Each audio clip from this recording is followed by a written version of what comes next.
ഒരു മൗലവി, മുജാഹിദിന്റെ ഒരു മൗലവി പ്രസംഗിക്കുന്നത്, ഞാൻ നിർത്തുകയാണ്, മുജാഹിദിന്റെ ഒരു മൗലവി പ്രസംഗിക്കുന്നത് സുബ്ഹാനല്ലാഹ് എന്താ പറയുന്ന അറിയോ? കോണോമ്പാറ തങ്ങളെ ചങ്ങലക്കിടണം, ഖലീൽ തങ്ങളെ ചങ്ങലക്കിടണോ, അത് വെച്ചു കൊടുത്താ മനെ. നിങ്ങൾക്കറിയുമോ മലപ്പുറത്തെ സലാത്ത് നഗറിൽ കഴിഞ്ഞതിന്റെ മുമ്പത്തെ വർഷത്തെ സലാത്ത് നഗറിൽ എത്ര ക്യാഷ് കൗണ്ടർ ഉണ്ടായിരുന്നു? 62 ക്യാഷ് കൗണ്ടർ ഉണ്ടായിരുന്നു.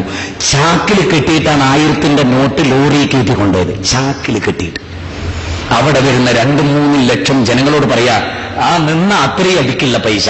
അപ്പോ എറണാകുളത്തിൽ MG റോഡിൽ 60 ലക്ഷം റുപ്യ അവിടുത്തെ ഒരു സെന്റിന്. അപ്പൊ പാവപ്പെട്ടവൻ എറണാകുളത്തുകാരൻ അന്ന് നിന്ന സ്ഥലത്ത് എറണാകുളത്തിന്റെ വില എടുക്കണ എത്ര ഉണ്ടാവും?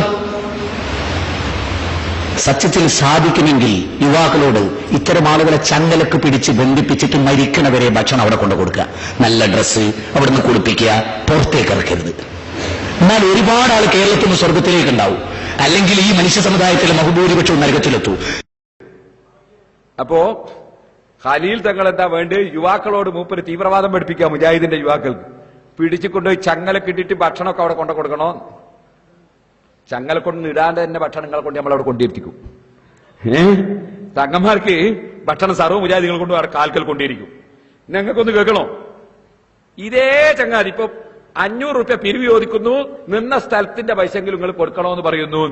ഖലീൽ തങ്ങൾ പിന്നെ സ്ഥാപനത്തിന്റെ സംഖ്യ പിന്നെ എന്താ ഉണ്ടാക്കുക? മൂപ്പര് കട്ടുകൊണ്ടുവരാനാ? അല്ലെ ഇവരെ പോലെ സക്കാത്തിന്റെ പൈസ പിരിച്ചിട്ട് കൊടുക്കാനാ? അല്ലെ പലിശ വാങ്ങാനാ? പിരിവെടുക്കാന്നല്ലാതെ ഇഷ്ടമുള്ളവരെല്ലാം അത് കൊടുക്കണോ? എന്റെ മൂപ്പര് എറണാകുളത്തുള്ള ആളെത്തിലായിരിക്കും കൊടുക്കാൻ. അതിന്റെ വയനാട്ടിലെ മലയിലുള്ള ആൾ ഇവൻ കാണാഞ്ഞേ, അയാളെത്തിലായിരിക്കും കൊടുക്കുക. എറണാകുളത്തുള്ള എത്ര കൊടുക്കാൻ? എന്നാ ഇതേ മനുഷ്യൻ പെണ്ണുങ്ങളെ പീന്ന് കാണണോ? അതേ പ്രസംഗത്തിൽ ഇത് പള്ളിന്ന് പ്രസംഗിച്ചതാ, പള്ളിന്ന് റമദാനിൽ പ്രസംഗിച്ചാണ്. അതേ മനുഷ്യൻ അപ്രസംഗത്തില് മുജാഹിദിന്റെ പെണ്ണുങ്ങളെ പീന്ന് കാണണം. നിങ്ങൾക്ക് അതൊന്ന് വെച്ചു കൊടുത്താ മോനെ. പീന് പൈസ ഉണ്ടാക്കുന്നത് പൈസ അല്ല, പൊന്ന്. സ്ത്രീകൾ പലപ്പോഴും ക്ലാസ് അല്ലേ എന്ന് വിചാരിച്ചിട്ട് പൈസ കൊണ്ടുവരില്ല. ഒന്നും ബേജാറാണ്ട. കൈയിന്റെ 2 വിരലിലുള്ള മോതിരം, കൈത്തണ്ടയിലുള്ള വള, കഴുത്തിലുള്ള മാല, അരയിൽ തൂക്കിയ അരഞ്ഞാണം, ഇതൊക്കെ ആഭരണമാണ്, ഇതൊക്കെ സ്വർണമാണ്, ഇതൊക്കെ പുണ്യമുള്ള കാര്യമാണ്. അതുകൊണ്ട് അത് അഴിച്ചിട്ട് അവിടെ ബക്കറ്റുണ്ടേ അവിടെ ഇടുക. 1 പവൻ, 2 പവൻ, 5 പവൻ.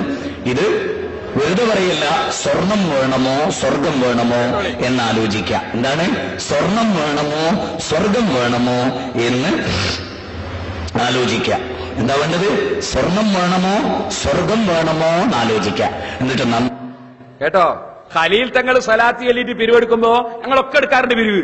ജനങ്ങളെ നമുക്ക് അള്ളാനോട് ദ്വാരക്ക, സ്വർഗം തരാനും നിങ്ങൾക്ക് നിയമത്ത് തരാനും രോഗമാനൊക്കെ ദ്വാരക്കാന്നേ പറയുള്ളൂ. ഇവര് ഓഫറാ. മൗലവി പറയാൻ സ്വർഗം വേണോ സ്വർണം വേണോ? മൂപ്പരെ ഏൽപ്പിച്ചല്ലേ ഇത് കൊടുക്കാനേ. സ്വർഗം കൊടുക്കാൻ ഏൽപ്പിച്ച മൗലവി സ്വർഗം വേണോ സ്വർണം വേണോ?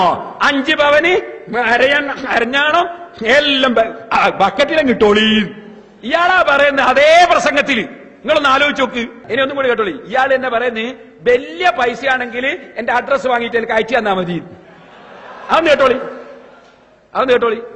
വലിയ സംഖ്യ തരാൻ ഉദ്ദേശിക്കുന്നവർ ഞാനുമായി ബന്ധപ്പെട്ട് നമ്പർ വാങ്ങി അഡ്രസ് വാങ്ങി അത് അയച്ചു തരിക. വലിയ സംഖ്യ തരാൻ ഉദ്ദേശിക്കുന്നവർ ഞാനുമായി ബന്ധപ്പെട്ട് നമ്പർ വാങ്ങി അഡ്രസ് വാങ്ങി അത് അയച്ചു തരിക. കണ്ടില്ലേ? മൂപ്പരായിട്ട് ബന്ധപ്പെട്ടിട്ട് അഡ്രസ് വാങ്ങിയിട്ട് അയച്ചു കൊടുക്കുക പെണ്ണുങ്ങൾ. നല്ല കോളായി.